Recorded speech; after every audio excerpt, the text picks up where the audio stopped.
অন্যের দোষ ত্রুটি না খুঁজে নিজের দোষ ত্রুটিগুলো খুঁজুন। দেখবেন আপনার জীবন সুন্দর হয়ে যাবে।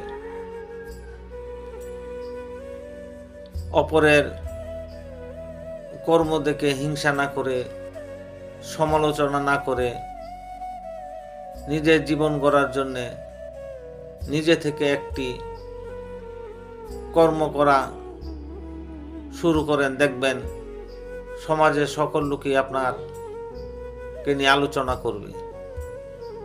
আলোচনা সমালোচনা দুইটি জিনিসই, কিছু করলেও সমালোচনা হবে, আলোচনা হবে, কিছু না করলেও আলোচনা সমালোচনা হবে। তার মধ্য থেকে বেছে নিতে হবে ভালো কোনটি।